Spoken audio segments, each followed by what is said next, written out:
మామూలుగా ఇప్పుడు వినాయక చవితి సందర్భంగా ఏ ఫెస్టివల్ అయినా గూడా హ్మ్. కొంతమంది ప్రమోట్ చేసుకోవడానికి దాన్ని వాడుకుంటారు. అవును. పొలిటికల్ పార్టీలైనా, నాయకులైనా అవును. ఎవరైనా గూడా ప్రతి ఫెస్టివల్‌ని హ్మ్. తమను తాము ప్రమోట్ చేసుకుంటారు. హ్మ్. ఎందుకంటే వీళ్ళు కొంత డబ్బులు పెడతారు. హ్మ్. నిన్ననే ఒక వీడియో చూశాను. హ్మ్. ఎవరో ఒక అపార్ట్‌మెంట్ ఆయన అపార్ట్‌మెంటు కమిటీ ఉంటది గదా! హ్మ్. వినాయక కమిటీ. హ్మ్. కమిటీ అధ్యక్షుడికి ఫోను చేసి, "సార్ నాకు మీరు ప్రసాదం పంపించారు గదా! అందులో జీడిపప్పు రాలేదండి" అని ఫోను చేశాడు. ఆ! అతను అతనేం అడిగాడు తెలుసా? హ్మ్. "నువ్వెంతిచ్చావు చందా" అని అడిగాడు. ఆ! "నేను 110 ఇచ్చాను సార్" అన్నాడు. హ్మ్. అంతవరకు ఈయన మీరు అని మాట్లాడుతున్నాడు. హ్మ్. ఎవరు? ఆ వినాయక కమిటీ కమిటీ అది. అధ్యక్షుడు ఆ! ఈ ఫోను చేసి. క్లయింట్ ఆ! ఈ అపార్ట్‌మెంట్ అబ్బాయితో హ్మ్. మీరనే మాట్లాడుతున్నాడు. ఎప్పుడైతే ఈయన 116 ఇచ్చానన్నాడో, హ్మ్. "ఏయ్! ఆగవయ్యా నువ్వు 116 ఇచ్చేసి నీకు జీడిపప్పు రాలేదని ఫోను చేస్తావా? నీకు పని పాట లేదా?" హ్మ్. అని కోపం రేజింగ్. స్టార్ట్ అయింది. అంటే హ్మ్. నువ్వు ఎంత చందా ఇస్తావనే దాన్ని బట్టి నీకు గౌరవం ఉంటదనమాట. హ్మ్. సో, నువ్వు రూ. 100 ఇస్తే, 116 ఇస్తే ఒక రకమైన గౌరవం. అదే ఇతను 10,000 ఇచ్చాననుకో, అతను ఇంకొంత మరి "సారీ సార్ నేను మళ్ళీ పంపిస్తాను" ఇలా అనుండేవాడు. సో, ఆ! ఇది పాలిటిక్స్ అనమాట. హ్మ్. కాబట్టి ఏందంటే వినాయక అనేది భక్తి అనేది ఇక్కడ ఏమి లేదండి. ఎవరికీ హ్మ్. భక్తి లేదు. ఇందాక గూడా నేను మార్నింగ్ వాకింగ్ అటే ఎళ్ళాం. హ్మ్. నెక్లెస్ రోడ్‌కి. మా హ్మ్. ఫ్రెండ్ ఫోటోగ్రాఫర్‌తో గూడా నేను వెళ్ళాను. ఆయన ఫోటోలు తీస్తున్నాడు. ఓకే. ఎక్కడ అసలు భక్తి అనే ఒక యాస్పెక్టే అక్కడ కనబడలే. హ్మ్. అమ్మాయిలు, అబ్బాయిలు డాన్సులేసుకుంటున్నారు. కొంతమంది బీర్లు తాగుతూ తిరుగుతున్నారు. హ్మ్. డీజేలు రకరకాల బూత్ పాటలు పెట్టేసి ఇచ్చేస్తున్నారు. హ్మ్. గోలగా ఉంది. హ్మ్. మామూలుగా చెవులు హోరెత్తిపోతున్నాయి. హ్మ్. కొన్ని వందల వెహికల్స్ ఉన్నాయి హ్మ్. ఇప్పుడే. హ్మ్. ఇంకా నిమజ్జనమే స్టార్ట్ కాల. హ్మ్. అయినా నిమజ్జనం ముందు నుంచి హ్మ్. అఫీషియల్ నిమజ్జనం ఇంకా స్టార్ట్ కాలేదని ఇవన్నీ ఎళ్తున్నాయి. హ్మ్. సో, భక్తి అనేది కాకుండా ఇదొక సెలబ్రేషన్ జనాలకి. హ్మ్. ఇప్పుడు చాలామంది లంపెన్ యూత్ ఉంటారు. హ్మ్. వాళ్ళకి ఇదొక పబ్లిక్‌లోకొచ్చి తమ డాన్స్. డామినేషన్ వాళ్ళు ఇప్పుడు మా ఫోటోగ్రా "ఏయ్ మామ ఓయ్! మా ఫోటోలు దియి" ఇలా అంటున్నాడు. మామూలుగా మనల్ని అలా అనలేడు కదా వాడు. ఈ ఆ! సందర్భంగా వాడు "ఓయ్! ఇట్రా హ్మ్. మా హ్మ్. ఫోటో దియి" అంటున్నాడు. హ్మ్. సో, ఈయనేమో ప్రముఖ వ్యక్తి ఫోటోగ్రాఫర్. అన్నమాట. ఎవరు నాతో కూడా ఉన్న వ్యక్తి. ఈ ఓకే.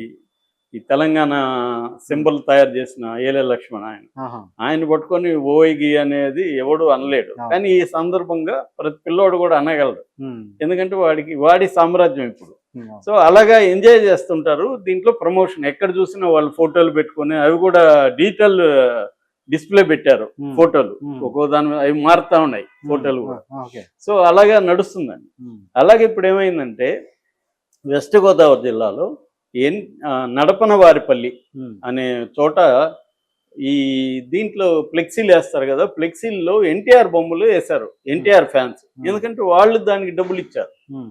నేను ఇందాక చెప్పినట్టుగా పులిహోరలో జీడిపప్పు హ్మ్. నీకు డబ్బులిచ్చే దాన్ని బట్టి నీకు ఎన్ని జీడిపప్పులనేది తేలుతది. అవును. నువ్వు ఎక్కువ డబ్బులిస్తే నీకు జీడిపప్పు గూడా ఎక్కువుంటది. ప్రసాదం గూడా మంచి వెరైటీ ప్రసాదం నీకు పంపిస్తారు. హ్మ్. అవన్నీ చూస్తారు. హ్మ్. ఎవడెవడు ఎంతిచ్చాడో దాన్ని బట్టే నీకు రెస్పెక్ట్ గాని, ప్రసాదం గాని ఇవన్నీ అలాట్‌మెంట్ ఉంటది. హ్మ్.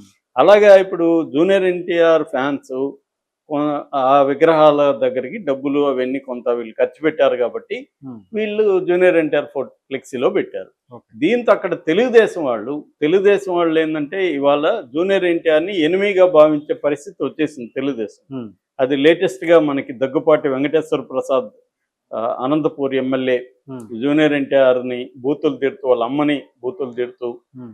బుడ్డప్ప గిరిగాడు డాష్ డాష్ లమ్ డాష్ హ్మ్. ఇవన్నీ తిడుతూ, నేను వాడి సినిమాని ఆడనివ్వను అని ఓపెన్‌గా ఎన్టీఆర్ ఫ్యాన్స్‌ని బెదిరిస్తూ హ్మ్. వచ్చిన ఆడియో బయటకొచ్చిన తర్వాత, హ్మ్.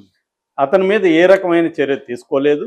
పైగా ఎన్టీఆర్ ఫ్యాన్స్ దీనికి మీద నిరసన తెలియజేయడానికి కూడా ప్రయత్నిస్తే ఎక్కడ వాళ్ళని నిరసన తెలియనివ్వలేదు. హ్మ్. చివరికి ఒక ప్రెస్ మీట్ కూడా పెట్టుకోవడానికి అనుమతి ఇవ్వలేదు. హ్మ్. దాంతో వాళ్ళొచ్చి హైదరాబాద్‌లో పెట్టుకోవాల్సిన పరిస్థితి ఏర్పడింది. అవును. అంటే క్లియర్‌గా ఎన్టీఆర్‌ని ఎనిమీగా తెలుగుదేశం పార్టీ చంద్రబాబు గాని, లోకేష్ గాని డిక్లేర్ చేసేసారు. హ్మ్. అంటే ఎన్టీఆర్‌ని ఎవడేమన్నా అన్నా మేము ఏ రకమైన చర్య తీసుకోము. ఎన్టీఆర్ అభిమానులు గాని ఎవరైనా నిరసన తెలియజేయను అలో చేయము. హ్మ్. అంటే ఎన్టీఆర్ ఈజ్ అవర్ ఎనిమీ అని హ్మ్. డిక్లేర్ చేసేసారు వాళ్ళు. హ్మ్. అది వాళ్ళ స్టాండ్ మంచో చెడో. దాంతో ఇప్పుడు అర్థమైపోయింది ఏందంటే తెలుగుదేశం కేడర్‌కి, శ్రేణులకంతా ఎన్టీఆర్‌ని మనం ఓన్ చేసుకోకూడదు. హ్మ్. తెలుగుదేశం రాజకీయంగా తెలుగుదేశంలో ఉన్నోళ్ళు ఎవరు గూడా హ్మ్. జూనియర్ ఎన్టీఆర్‌ని ఓన్ చేయకూడదు. జూనియర్ ఎన్టీఆర్‌ని ప్రమోట్ చేయకూడదు హ్మ్. అనేది వచ్చేసింది. దాంతో ఇప్పుడు ఏమైందంటే ఈ ఫ్లెక్సీలు పెట్టిన వాళ్ళని కొట్టడం మొదలుపెట్టారు. ఓకే. దాంతో తలలు పగలు కొట్టుకున్నారని చెప్తున్నారు. ఉమ్. ఇక్కడ దీని వెనక వైసీపీ కూడా ఉందని చెప్తున్నారు. మామూలుగా ఏంటంటే వైసీపీ ఎలా ప్లాన్ చేస్తుంటుందంటే తెలుగుదేశానికి పవన్ కళ్యాణ్కి మధ్య గొడవలు పెట్టడానికి నిరంతరం ట్రై చేశారు 5 ఏళ్లుగా. ఉమ్. పవన్ కళ్యాణ్ అన్యాయం జరిగిపోతుంది, జనసేన వాళ్ళు మీరు కూలీలు మారి జెండా కూలీలు అని రకరకాలుగా వాళ్ళని రెచ్చగొట్టడానికి ట్రై చేశారు. ఉమ్. ఎందుకంటే కమ్మ కాపు కాంబినేషన్ అనేది కలిస్తే మనం ఓడిపోతాం అనేది భయం అయితే ముందు నుంచి ఉంది. ఉమ్. అది జగన్ దగ్గర నుంచి అందరూ చేశారు, కానీ అది రివర్స్ కొట్టింది, వర్కౌట్ అవ్వలే. ఉమ్.